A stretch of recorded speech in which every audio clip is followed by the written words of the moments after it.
सोच के देखिए, अगर दुनिया का सबसे एडवांस्ड डेटा सिलिकॉन चिप्स में नहीं बल्कि प्राचीन संस्कृत के श्लोकों में छिपा हो तो? ये कोई साइंस फिक्शन की कहानी नहीं है, बल्कि एक ऐसा राज है जिसे आज हम खोलने जा रहे हैं। जरा इस संस्कृत श्लोक को देखिए।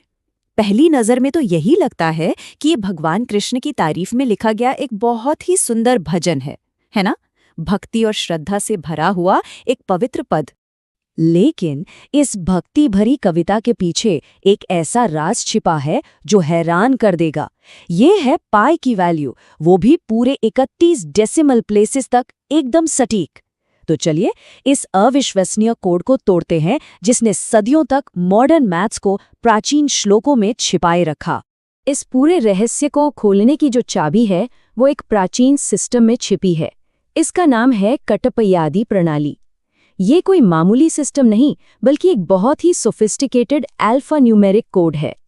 सीधे सीधे कहें तो ये सिस्टम नंबर्स को भाषा में बदलने का एक तरीका था। सोचिए, उस दौर में जब लिखने पढ़ने की चीजें आसानी से नहीं मिलती थीं, तब मुश्किल से मुश्किल नंबरों को याद रखने और उन्हें एक पीढ़ी से दूसरी पीढ़ी तक पहुंचाने का ये कितना शानदार तरीका था। ये टेबल ही इस सिस्टम का दिल है। समझिए, इसका रोजेटा स्टोन है।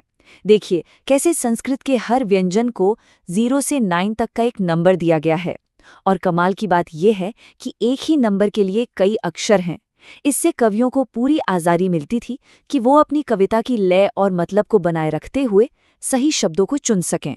और इसे डीकोड करने के नियम, आप मानेंगे नहीं, ये बहुत ही आसान है। हर व्यंजन को उसका नंबर दे दो, स्वरों को नज़रअंदाज कर दो, और सबसे ज़रूरी बात, जो भी नंबर बने उसे दाएं से बाएं यानी उल्टे क्रम में पढ़ो। बस इसी सादगी में इस सिस्टम की असली जीनियस छिपी है। तो आप जब चाबी हमारे हाथ लगी गई है, तो चलिए कुछ ताले खोल कर देखते हैं कि मशहूर ग्रंथों में कौन कौन से हैरान कर देने वाले राज छिपे हैं। हमारा पहला उदाहरण 16वीं सदी की एक रचना नारायणियम से है। इसके लेखक मिलपथूर नारायण भट्टाथिरी इतने जीनियस थे कि उन्होंने इस महान ग्रंथ को पूरा करने की तारीख को ही अपनी कविता में बड़ी खूबसूरती से छिपा दिया। ग्रंथ की ये जो आखिरी पंक्ति है, आयुरारोग्य सौख्यम, ये पढ़ने वाले के लिए एक आशीर्वाद जैसी लगती है। इसका मतलब है लंबी उम्र, अच्छी सेहत और खुशी। लेकिन ये सिर्फ एक आशीर्वाद नहीं है, ये एक टाइम स्टैम्प है।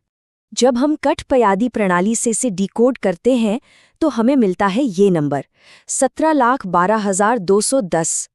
ये कलयुग कैलेंडर के हिसाब से ठीक वो दिन है जब ये ग्रंथ पूरा हुआ था, यानी साल 1587।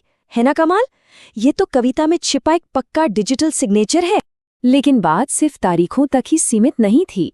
अब एक और भी मुश्किल उदाहरण देखते हैं, ट्रिग्नोमेट्री, जिसे भक्ति कविता में छिपाया गया था। इसका इस्तेमाल ग्रहों की स्थिति की सटीक गणना के लिए किया जाता था। ये देखिए फिर से एक साधारण सा भक्ति वाला वाक्यांश, जिसका मतलब है श्रेष्ठ लोगों में सबसे श्रेष्ठ नाम। लेकिन क्या कोई अंदाजा लगा सकता है कि इसके अंदर क्या छिपा है? एक बेहद सटीक मैथमेटिकल वैल्यू। डिकोड करने पर यह हमें एक ट्रिग्नोमेट्रिक साइन टेबल से एक बिल्कुल सटीक वैल्यू देता है। ये कोई रैंडम नंबर नहीं है, बल्कि ये एस्ट्रोनॉमिकल कैलकुलेशन के लिए बहुत जरूरी था, और कविता में छिपाकर इसे हमेशा हमेशा के लिए सुरक्षित कर लिया गया। और अब वापस आते हैं अपने शुरुआती रहस्य पर, वो श्लोक जो भगवान कृष्ण की स्तुति कर रहा था। अब जब हम कोड जानते हैं तो चलिए देखते हैं कि आखिर इसमें क्या छिपा है।